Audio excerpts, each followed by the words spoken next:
আপনাকে ধন্যবাদ। এটা অত্যন্ত দুঃখজনক একটা ব্যাপার। কারণ শপথ গ্রহণের আগেই ২/৩ আসনের বা ২/৩ ম্যান্ডেটের যে ব্যবহারটা যেভাবে অকারণে বিএনপি করেছে, এটা বাংলাদেশের গণতন্ত্রের জন্য কিংবা সংস্কারের ভবিষ্যতের জন্য একেবারেই কোনো ভালো নজির বা দৃষ্টান্ত না। এমনকি এটা বিএনপির জন্য কোনো ভালো দৃষ্টান্ত না। এটা আমরা অনেকবার বলেছি। কারণ তারা যে কথাটা বলার চেষ্টা করছে যে সংবিধান সংস্কার পরিষদ সদস্য হিসেবে আমরা নির্বাচিত হইনি, এটাও কিন্তু একটা ভুল কথা। জুলাই সনদ বাস্তবায়ন আদেশে পরিষ্কার বলা আছে এবারে নির্বাচনটা যারা নির্বাচিত হবে তারা একই সাথে সংবিধান সংস্কার পরিষদ সদস্য হিসেবে ভূমিকা পালন করবে এবং ১৮০ দিন আপনি সংবিধান সংস্কার পরিষদ সদস্য থাকবেন। শপথটা যিনি সংসদ সদস্যদের শপথ পড়াবেন তিনি সংস্কার পরিষদ সদস্যদের শপথ পড়াবেন। ফলে প্রধান নির্বাচন কমিশনার যেভাবে সংসদ সদস্যদের শপথ পড়িয়েছেন তিনি ওইটারও শপথ কিন্তু পড়াবেন বা পড়াতে পারতেন, এটা নিয়ে কোনো বাধা নেই। হ্যাঁ, তো জুলাই সনদ বাস্তবায়ন আদেশ না মানলে আপনি যদি বলেন যে জুলাই সনদ বাস্তবায়ন আদেশে কোনো আইনি ভিত্তি নেই বা এটাকে নিয়ে প্রশ্নবিদ্ধ করেন, তাহলে তো এই নির্বাচনই প্রশ্নবিদ্ধ হবে।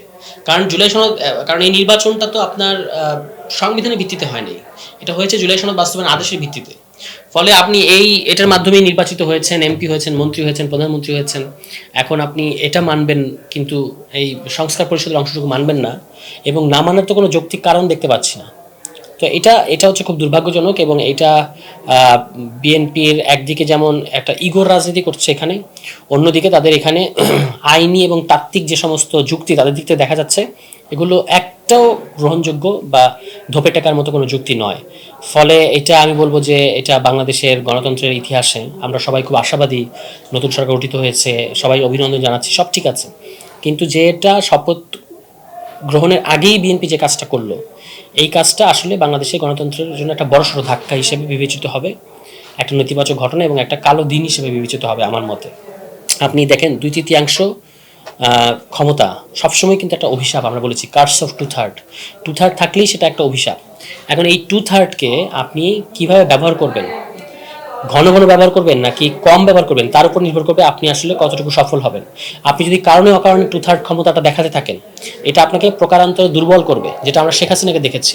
শেখ হাসিনা তার ২/৩ ক্ষমতার জোরে যে কোনো কিছু করতে চাইতো, এটা আলটিমেটলি কী করেছে, তাকে জনবিচ্ছিন্ন করেছে এবং পুলিশ, আমলা, দলীয় ক্যাডার নির্ভর একটা শাসনের দিকে নিয়ে গেছে।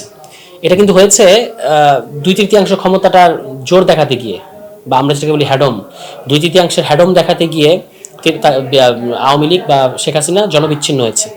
একই কাজ এখানে আমরা বিএনপির কাছে প্রত্যাশা করি না। ২/৩ ক্ষমতা আপনার কাছে আছে, এটা হচ্ছে আপনার লাস্ট ট্রাম্প কার্ড, এটা সবসময় ব্যবহার না করাই ভালো, এবং এটাকে আপনি যত কম ব্যবহার করবেন তত বেশি আপনি জনগণের পক্ষে থাকতে পারবেন। আপনি আদারওয়াইজ অন্যান্য যে সাধারণ আইন প্রণয়ন করা, সেক্ষেত্রে তো আর ২/৩ কোনো প্রয়োজন নাই, সাধারণ সংখ্যা পরিষদের দিয়ে সেটা পারা যাচ্ছে। ২/৩ এটা খুব বুঝে শুনে ব্যবহার করতে পারা উচিত ছিল, খুব ক্যালকুলেটিভ হওয়া উচিত ছিল এই বিষয়ে। কিন্তু আমরা দেখলাম যে এমনকি খোদ শপথ নেওয়ার আগেই বিএনপি এই পথে হেঁটেছে, যেটা আসলে কোনো ভালো নজির স্থাপন করলো না।